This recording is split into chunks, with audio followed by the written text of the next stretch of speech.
On this week's episode, a new movie theater is coming to Boston, but don't you dare make a sound or risk getting thrown out. An interview with local filmmaker Julia Tutko-Balena. We also take a look at the best movies of 2023 so far, and hey, the Fonz is in town.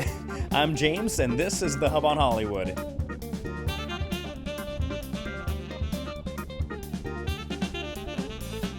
All right, we have a jam-packed episode this week, but before we get to a great interview that Jamie had with a local filmmaker working on a variety of projects, including a creature feature, let's take a look at the latest developments in the SAG-AFTRA strike negotiations. There is a very potential possibility that a deal may be reached. According to the SAG-AFTRA representative and president, Fran Drescher, they said that they received an offer on Saturday during a hour-long Zoom meeting with the AMPTP. They said they received an offer that was characterized as their last, best, and final offer. They are reviewing it and considering their response within the context of the critical issues addressed in the proposal. So, as of this recording, maybe Monday, maybe Tuesday, a deal has been reached. There has been a lot of talk saying that if a deal isn't reached by the end of this week, then there are shows that may potentially not only be delayed, but canceled entirely. So it seems like we are running up, close to the final countdown when it comes to trying to strike a deal. And so we're going to have to wait and see. Again, as of this recording, a deal has not been reached. They talked about it on Saturday, but hopefully the deal, what is described as the last, best, and final offer is legit and is good enough for SAG-AFTRA to accept for its rest of its members. But stay with the Hub on Hollywood for any of the latest developments and updates regarding this strike. You can follow us at Hub on Hollywood on Instagram, TikTok, Twitter, Facebook, Threads. Follow Jamie and I, Jay Blanco Newsy, and myself at James Rojas MMJ. Comment down below. What are your thoughts about the ongoing strike? It's been going on for, I think, over 5 months now. And so we are very close to a deal. A lot of people are looking forward to this. So let us know if you are an actor, a local actor, how has this strike impacted you? And what are you hoping to see and get at the end of this deal? Now moving on to more local news. Unlike the productions that have come to a standstill, plans are moving forward with the opening of a new movie theater in Boston's Seaport District. And this is the I want to call it the famous, some call it the infamous, Alamo Drafthouse Cinema, opening its first theater on November 17th. Now, you may remember or heard of Alamo Drafthouse. They are very well known for not being shy about their hatred, their anger directed towards movie talkers, gossipers, and people who just can't get off their phone while watching a movie. They are very quick to kick people out if they are causing a ruckus. And if you know me, if you've watched the show for a while, you know that I am a big proponent for I don't want to say punishing, but making sure that people, respect others in the movie theater.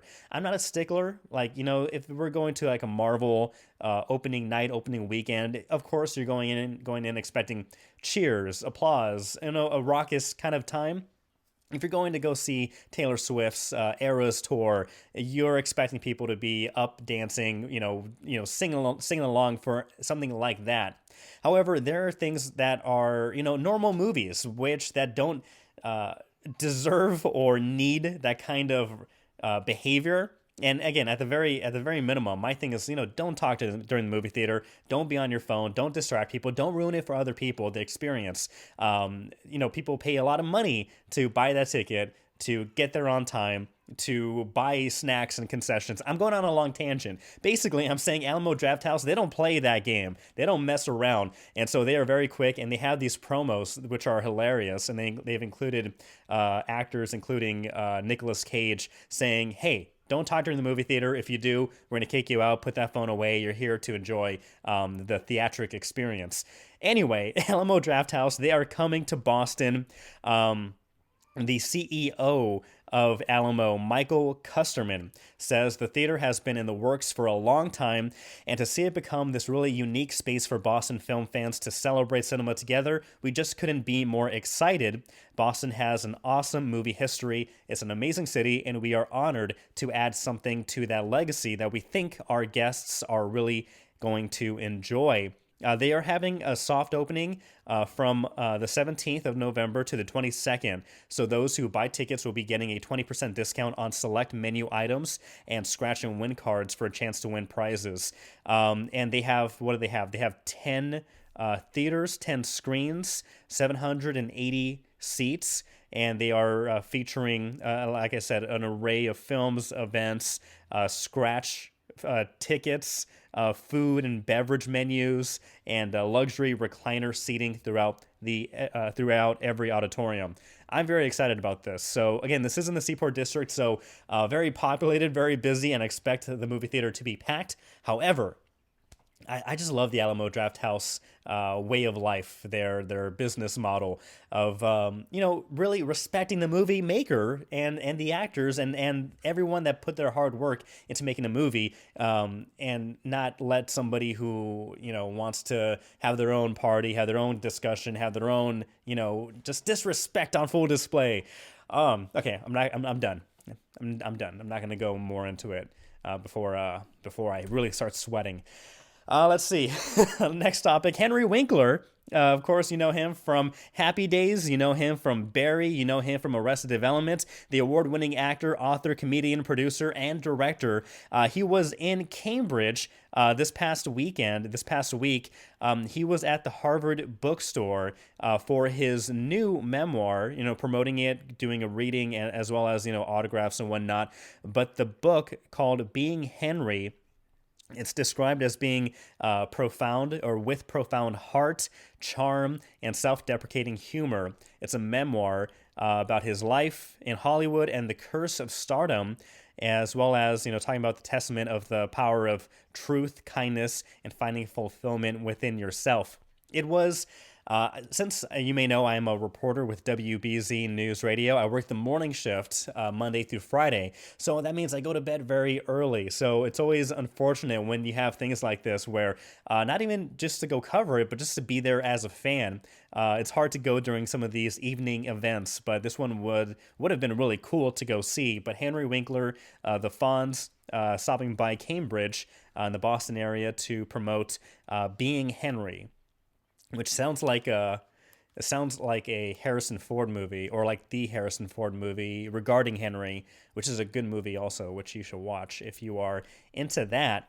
Now, without further ado, let's get into this interview that Jamie has done with a local filmmaker, Julia Tutko-Balena. Great interview, a lot of fun, and I feel like there was a friendship forming during this interview between Julia and Jamie, so maybe we'll see more of Julia in the future. But without further ado, here is Jamie's interview. And thank you for being here on The Hub on Hollywood. We are here with filmmaker Julia Tutko-Balena. You are working on a number of feature films right now. You run a networking group called Friendly Filmmaker Group, and you are local here to New England. Thank you, Julia, so much for being with us on The Hub on Hollywood. Thank you so much for having me. We're excited to have you.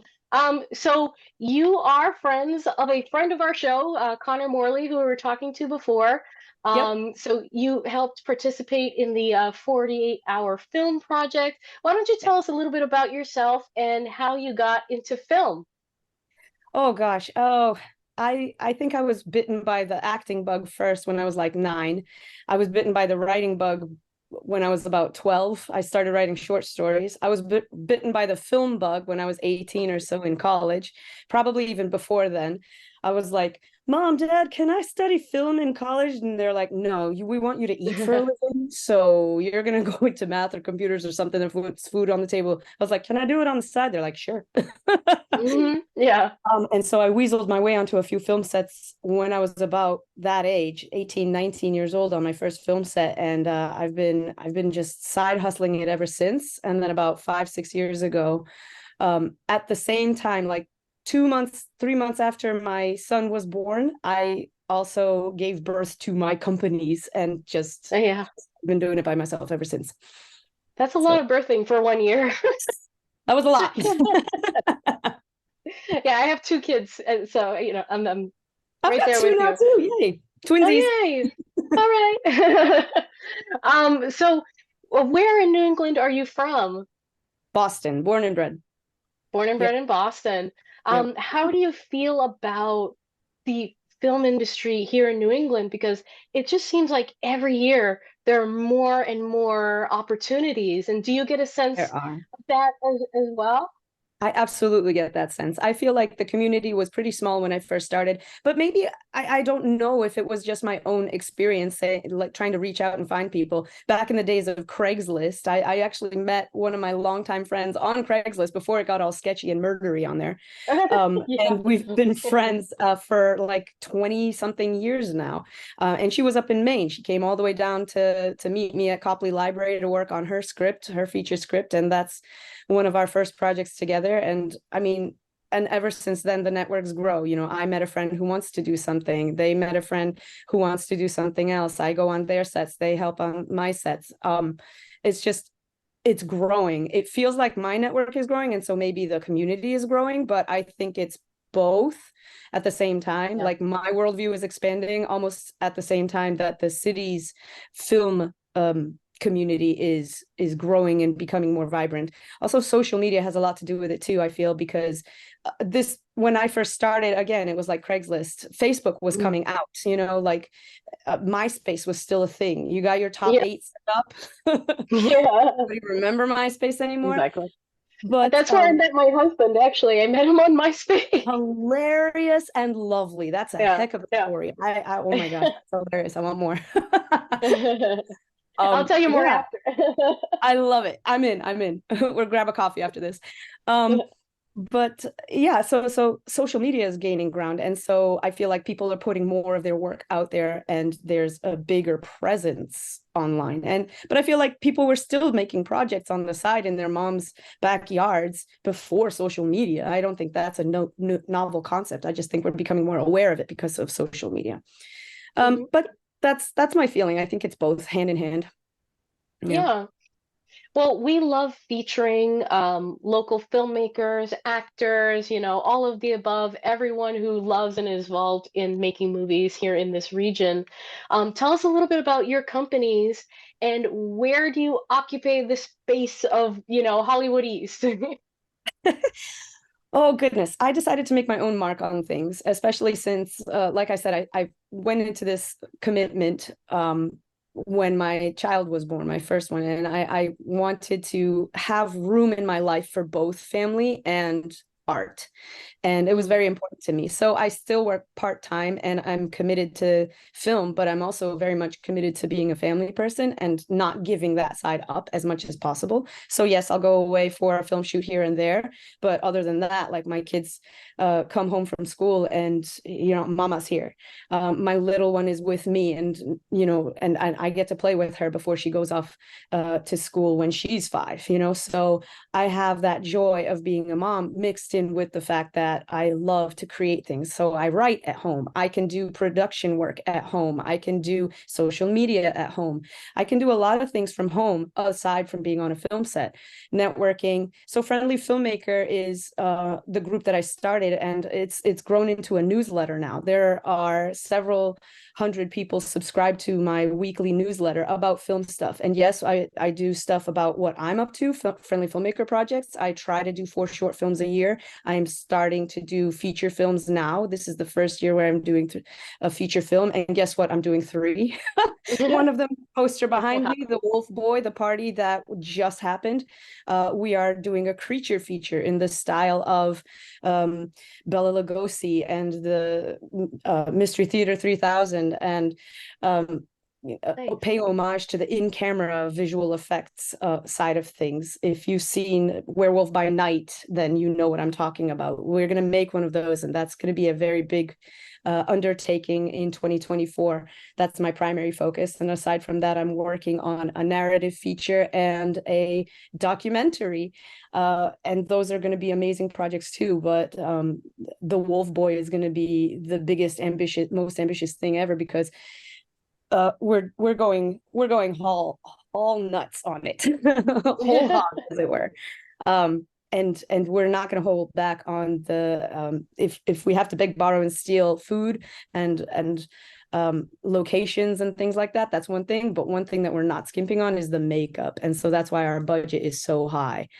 We have a Seed and Spark going, so anybody who wants to help us out and see a creature feature come to fruition, then hit us up there. It's going to be absolutely insane. Like, even just for the Halloween party, we got a makeup artist to help out and dress up our main character as the Wolf Boy, so he could take pictures with everybody. And it was crazy. Like, you are standing there next to the Wolf Boy and you can't see that it's like the visual effects just hold up face to face 2 feet away. It's crazy. Absolutely nuts. That is so exciting. I'm so excited. Yeah. So are these all your brainchild? Tell me a little bit about where I try to collaborate. I do a lot of my own things, but I also sometimes, when I link up with people and they tell me the stories that they want to do, I just get I get a fire in my heart, and I'm like, yes, of course I'll help you. And so Wolf Boy is one of those situations. I didn't write the script, and I'm helping executive produce it, and I'm going to be the director of photography. I've got some crazy great ideas for some of the shots, but that's where I put my creative stamp. In terms of the script, it's one of the few projects that I didn't write. And in terms of acting, it's one of the few projects I'm not going to be in front of the camera. I'll be holding it this time. For my documentary, that's entirely me. That's going to be a full-on me project, a very low budget, because it's just going to be me filming. Actually, I'll come back on the show and I'll tease that one later. But okay, all right. And the third Good one I'm mystery. working on also, and I appreciate, yeah, I know, a little bit of sprinkle. See you soon. And the third one is also in development and not ready to be announced just yet, but that's also not one I wrote. But the script is absolutely fantastic. It's already won awards, so I'm excited to be working on that project as well, and I'll be a DP on that as well. And so how do you I feel... like to do a little bit of everything. I am she of many hats. I joke to everybody I know. And that's exactly what you need to be, in this industry, and working your way up and just doing what comes from your heart, right? And that's what's so exciting about filmmaking too, is you can do a little bit of everything and touch something creative in that many ways. So tell me a little bit about the people that you get to work with and the talent that you found that is here in our region. My goodness, that's a very good question. I have been lucky enough to be on set with a lot of good people that turned into friends.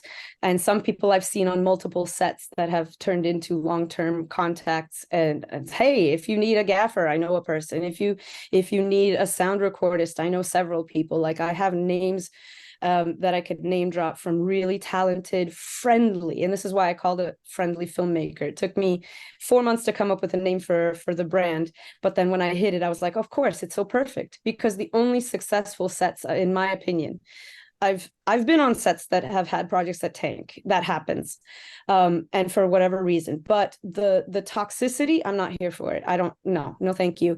But I feel like in this community, there are so many positive vibes and people that really want to do art and really feel passionately and creatively fulfilled by contributing joyfully to a project and joyfully to a set environment. And those are the people I hang out with. Those are the people I come back to.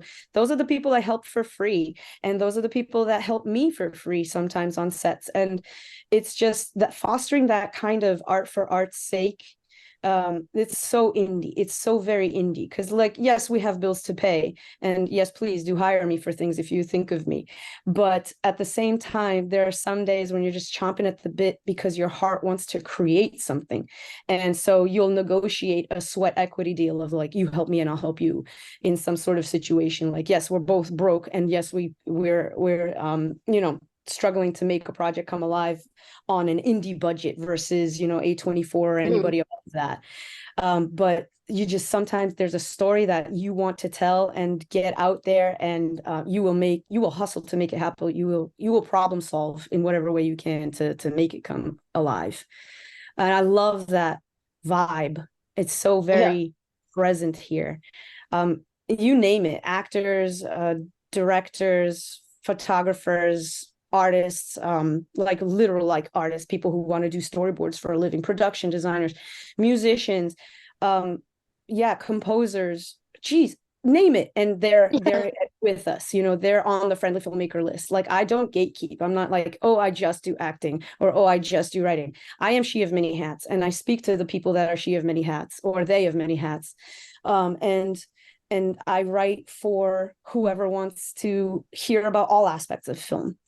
And that's what my newsletter is about. And that's where I hit send, and it goes out to all those email addresses from people who do sometimes just one job that they love passionately very well to the core. And sometimes folks like me who are like people who do a little bit of everything. And sometimes friends who are interested, like they'll come on set and be a PA, but they don't really want to pursue a career. Like, they have a job that they're happy with. They just like to do it sometimes for fun. Those are on my email list as well, and like within the community, and I see them on my sets, and I love it. I just love it. It's just so it's just so me, and it's also so like just where I want to be. It's the positivity of creating art that I love about this community. I just love it. Well, your passion comes through. It really, really does. Where can people find your newsletter? How do they sign up? How do they connect with you? If you go to friendlyfilmmaker.com, there's a big fat subscribe button. And I refuse, for the record, from here on forever now, I refuse to put any sort of tracking on it, because Google is like, hey, I see you got a website. You want to put a little cute little UA link on that sucker? We'll put some ads on there. We'll give you some money. I'm like, nope. So you don't have any fear of like me selling information or any sort of sketchy things that sometimes indie people like do. And like, you just don't worry. You unsubscribe, you'll never hear from me again. But friendly is the theme. Friendly is so very the theme. I keep it on my website too. Like, you're here. I'm the only one that sees your email.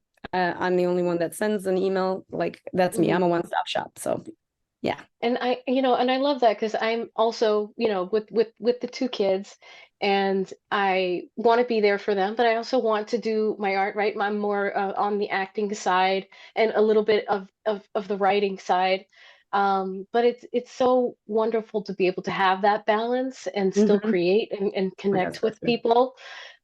So what is the ultimate dream? What do you hope to see in the next few years for somehow Julia? My long-term hope is that I set up a nice environment and a company that can earn enough from the creations that we make, such that we can pay artists and musicians and people within the community a living wage. That's my long-term goal. I also want to put out some courses for free, because I actually, as somebody who grew up in the poorer parts of Boston, I'm very keenly aware that courses cost money, and they also, by dint of that, gatekeep. People who want to learn something are literally prevented from doing it because the expenses of the course are like sometimes boiled down to, do I eat or do I learn? Do I pay rent or do I get a chance to learn, to advance, to improve myself, and to prepare myself for a future job that I actually want to do? And they're gate kept from that by the fact that courses cost money. And so I want to put a punch in that face by offering free courses. Like, literally just do the same thing that other people have. Like, you can buy other people's courses, feel free. But at one point, one of my dreams for 2024 is to put together a series of courses of filmmaking where people can literally just download the video and learn something. And I try to do little snippets of that on my YouTube channel right now. It's still growing because it's just me, a one-stop shop. So I'm still developing that end of it. But that's my 2024 goal, is to put up a free course. And then longer term goal, like I said, I want to establish a friendly filmmaker company that works by creating projects, selling our movies, and earning enough from those sales to be able to pay the people, pay a staff a living wage. So that's my long-term goal. How did you teach yourself? So where did you learn along the way? There are What are two some? schools of filmmaking thought, right? There sometimes they butt heads against each other. Oh, do you need film school or don't you need film school? I was not trained in film school, so I learned on sets. I ever since I was 18, 19, I was at least on one set a year, probably closer to two. And as of late, because I was able to start my own thing, it's 4 sets a year at a minimum. I do the 48 every year. That teaches me a new set of skills. It's a different kind of filmmaking, competitive filmmaking, rushed filmmaking.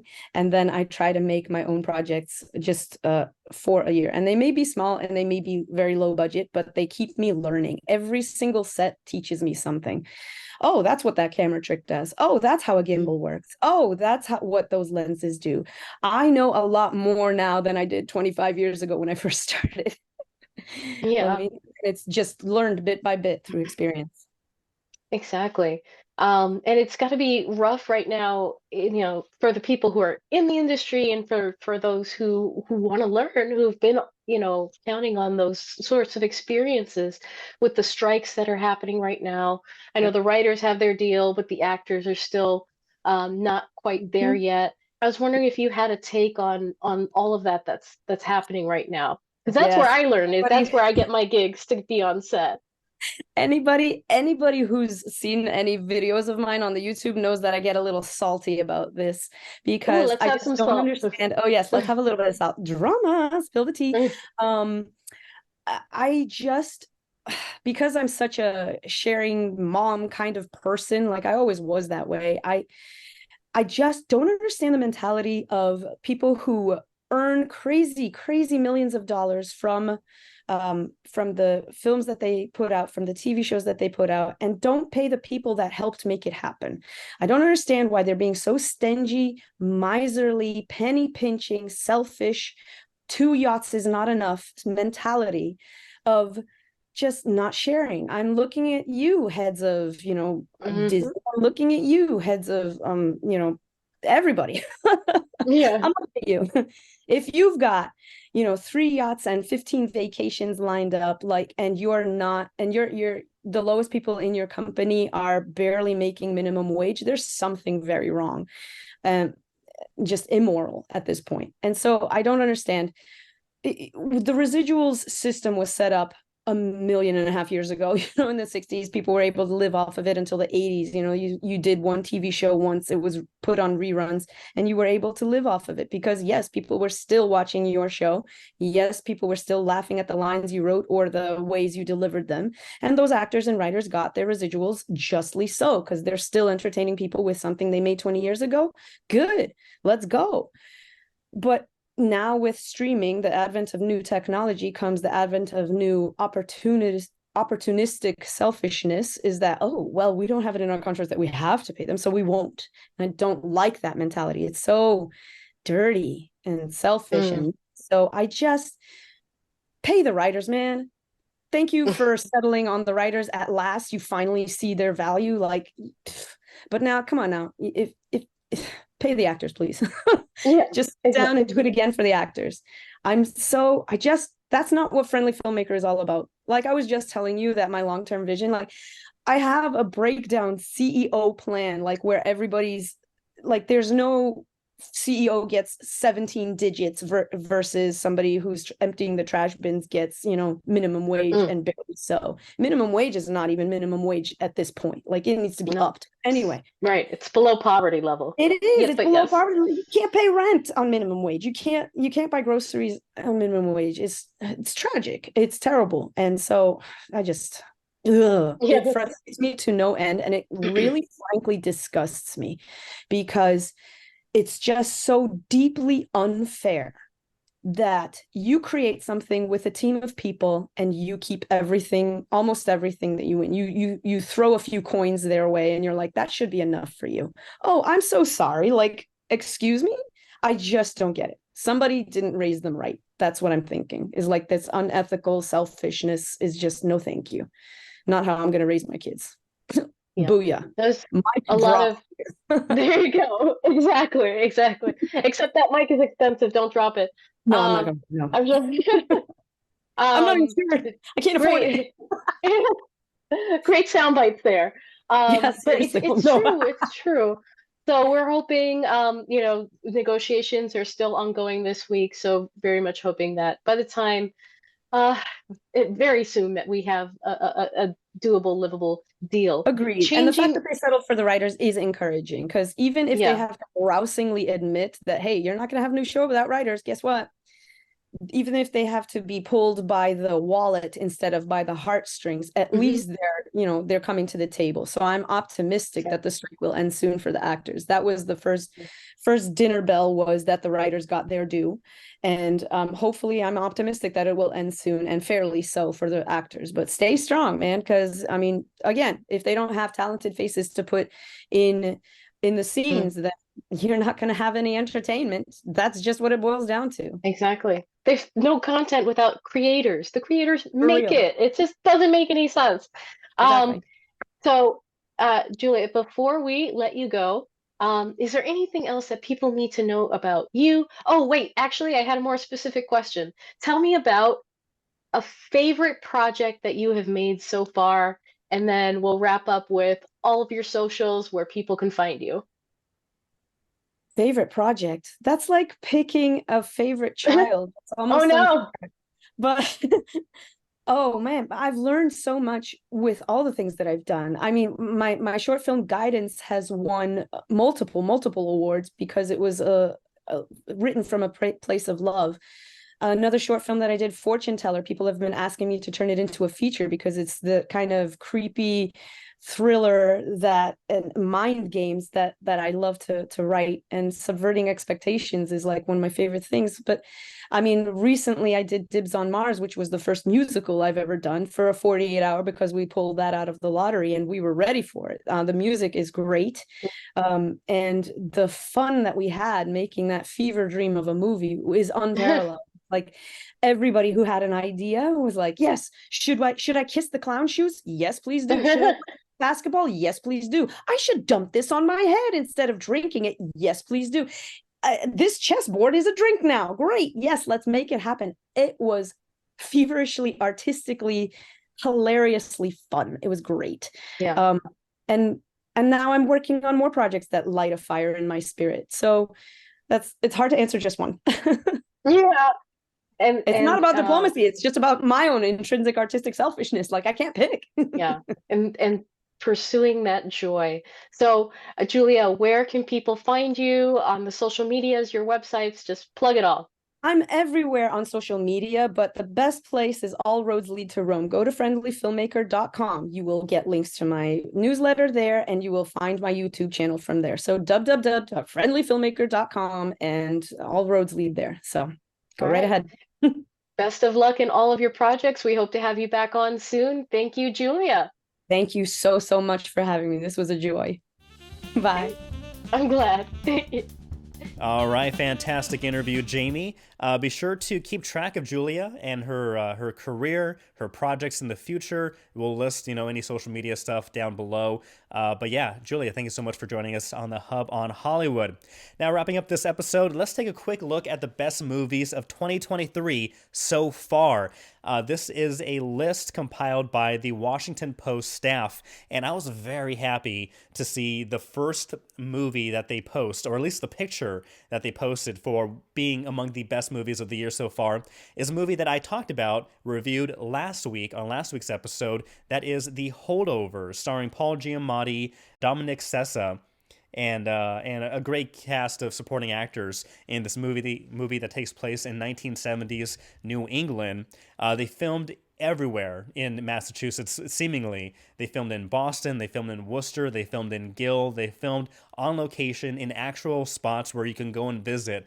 And one of the cool things that I enjoyed watching it, not once but twice, The first time I watched it with a small group of other movie critics, press, it was maybe 5 or 6 of us in the movie theater when we watched it, and there were a couple people who every time an iconic piece or part of Boston popped up, you had a good admiration and applause and whatnot. But in the screening in Somerville at the Somerville Theater, where they also did filming inside for the holdovers, the theater was filled with cast, or rather with crew, background actors, non-union, I guess.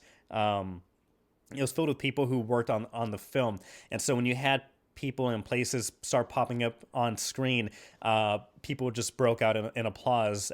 Director Alexander Payne was also in attendance for that screening, also for a Q&A afterwards. If you go to wbznewsradio.com, you can hear the story that I put together after the fact. But long story short, I love that The Holdovers is the first movie here listed on Washington Post's Best Movies of 2023 so far. They have 67 movies listed here. Not all of them I've seen, so I'm going to skip through most of them. But on the list as well includes Taylor Swift, The Eras Tour, breaking boundaries and records all around. That is still in theaters, I believe, and still very popular.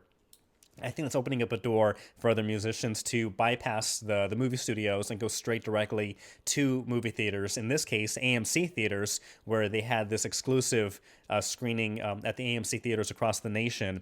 And so you just saw thousands and thousands of people, young and old, going out to see Taylor in her Eras Tour. Say that 5 times.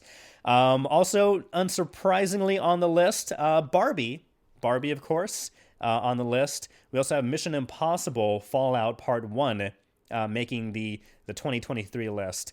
Let's see, what else do we have here? We have, again, a lot of movies that I haven't seen, including Air, starring Ben Affleck, Matt Damon. That's still on my to-do list. So many movies to watch and get to, but it's so hard, especially with a newborn baby. Also on the list, Are You There, God? It's Me, Margaret. Baby Ruth. As I mentioned, Barbie is on there. Let's see, what else do we have here? Creed 3. This one actually surprised me because I feel like Creed 3 came out so long ago, but apparently it came out this year, starring Michael B. Jordan and Jonathan Majors. That's there. We have Emily, Eternal Memory, The Five Devils. These I haven't seen. Flora and Son. I actually got a screening for that. I was not able to make it, but I've heard really good things about this. This is about an adorable Irish fairy tale following the relationship drama between a single mother in Dublin and her unmanageable teenage son and a serious, super cute guitar teacher. Heard good things about that one if you're into music. Also on the list is Guy Ritchie's The Covenant, starring, of course, Jake Gyllenhaal, but also Christian Ochoa. We interviewed him. He's a local New England guy. We had him on a recent interview on the Hub on Hollywood. So if you have not checked out that episode, check it out. And after you check that out, check out The Covenant, which also getting a lot of really good reviews. A really good Guy Ritchie film. I believe it's on... Where is this? Apple TV Plus and Prime Video. So check that out. Let's see. John Wick Chapter 4. I have mixed feelings about John Wick. I loved John Wick, the original first one. The second one was good. And then I started thinking I didn't catch the third one and I didn't catch the fourth one. I don't know, when they start pumping these out. I know Keanu Reeves is great and he's a icon, legend, god, whatever you want to say. I love him too, but I just haven't been driven to the movie theater to see them. Though I did really enjoy 1 and 2. Also coming out recently, Killers of the Flower Moon, starring Leonardo DiCaprio, and of course this is the Martin Scorsese thriller based on David Grant's nonfiction book based on the murders of the Osage Indians in 1920s Oklahoma. About 3.5 hours long, so that is a dedication to go into. And let's see, The Little Mermaid also made the list. Let's see, The Lost King, Mission Impossible, Dead Reckoning Part 1, Actually, let's see if because I also really enjoyed The Creator this year. Is it on here? I see Sharper. Again, a lot of these movies I have not had this time to see. Spider-Man Across the Spider-Verse, very, very great movie. Really good stuff. Teenage Mutant Ninja Turtles, Mutant Mayhem made the list. Very cool, very cool. Love the animation in that film. And oh my god, I guess it's not here. The Creator. The Creator did not make the list. I would definitely add that to my list of the best movies of 2023 so far. Let us know. I'll put a link to the Washington Post down here, and it'll be a shareable link. So if you are not subscribed to it, you will still be able to read it. But let me know what are your thoughts on the list and your list of best movies of 2023 so far. Well, I think that'll wrap things up. Jamie will be back for next week's episode of The Hub on Hollywood. But again, great interview, great stuff. Please comment down below. Please like and follow and share this video. Share us with your friends. The more word we get out there, the more feedback, helps the podcast grow, helps us grow. And we love to hear your thoughts, your own reviews, and we love to share them and give shout outs when we can. So be sure to follow us at Hub on Hollywood, Twitter, Facebook, Instagram, TikTok, Threads, Jamie, J. Blanco, Newsy, and myself at James Rojas, MMJ. But yeah, for the Hub on Hollywood, I'm James, and we'll see you next week.